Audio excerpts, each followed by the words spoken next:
Why Delta keeps flying the 717 against all logic? Picture this. You are walking through a major Delta hub, like Atlanta or Detroit. Everywhere you look, you see the future of aviation. You see the sleek, futuristic Airbus A350. You see the brand new, fuel-efficient A321neo. Everything feels premium, modern, and expensive. But then you look at the next gate. Sitting there is a small, strange-looking plane. It has its engines at the back, near the tail.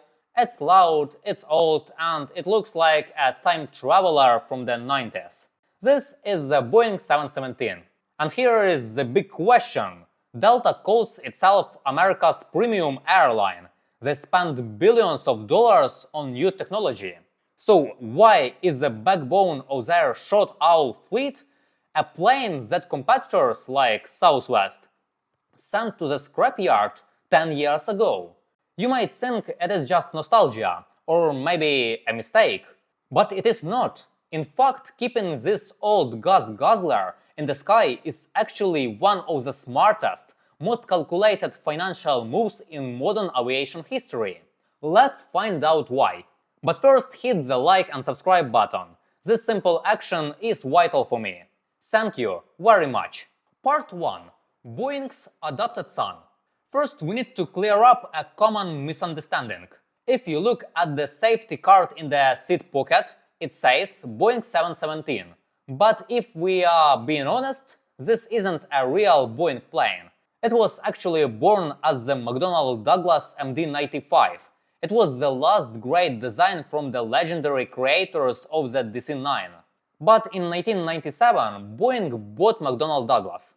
They took the MD-95, slapped a Boeing logo on it, and renamed it the 717. But here is the sad part. Boeing didn't really want this plane. Why? Because they already had their own small plane, the 737-600. They didn't want the 717 to compete with their own baby. So Boeing killed the project very quickly. In the end, only 156 of these planes were ever built. To give you some context, there are over 11,000 Boeing 737s. The 717 is incredibly rare. And this is where it gets interesting. Delta owns or leases more than a half of all 717s left in the world. Basically, Delta is practically the only major airline keeping this rare bird alive. Part 2. The logic of free plane. So here is the big economic mystery. Everyone knows the new Airbus A220 is a masterpiece. It is modern, light, and it burns about 20% less fuel than the old 717. On paper, the A220 wins easily. But there is a trap, the price tag. A brand new A220 costs about $35 to $40 million. Even if you don't buy it, leasing one requires a massive payment every single month. Now let's look at the 717. Delta bought most of these planes almost for free. When Southwest Airlines bought AirTran, they hated the 717s and wanted them to gone immediately. Delta happily picked them up for pennies on the dollar.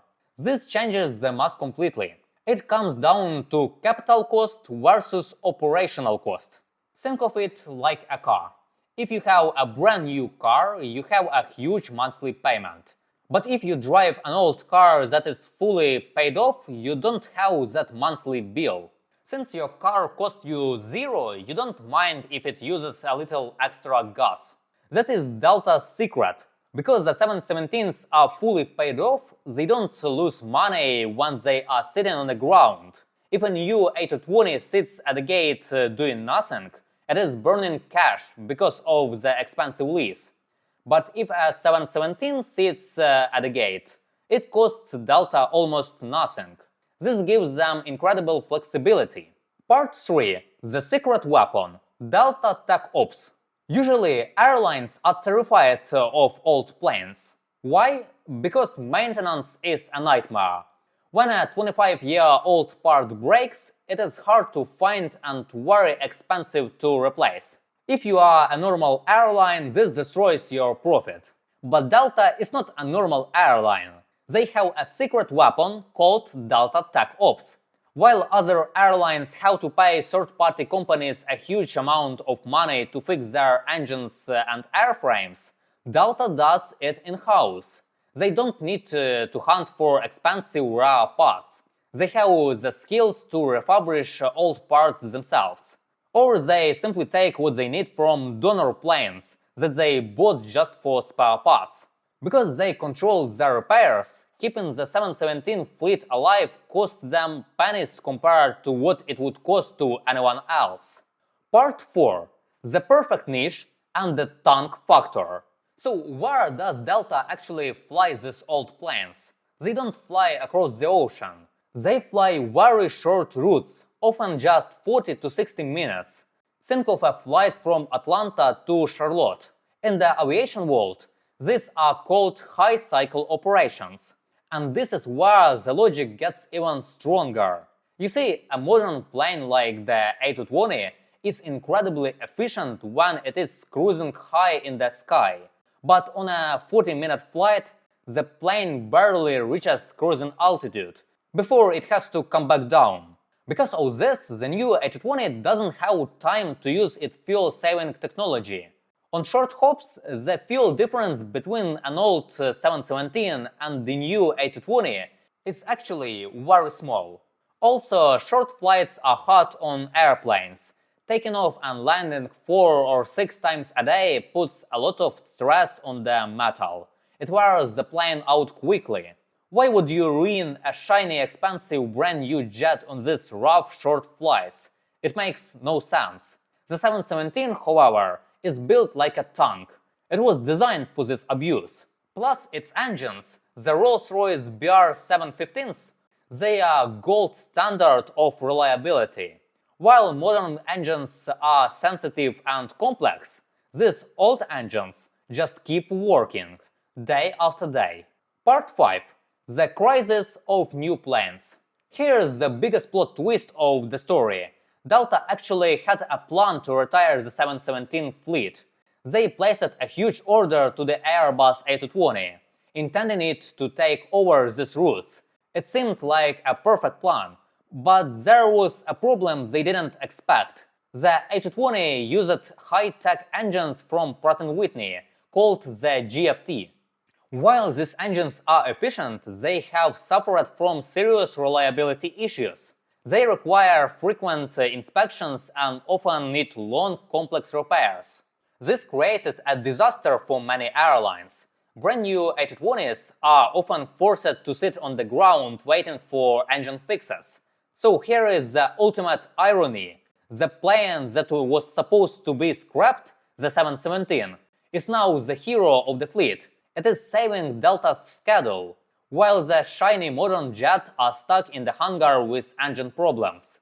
This old, obsolete 717 is flying every day without complaints. In the strange turn of events, the old technology turned out to be more reliable than the new. Part 6.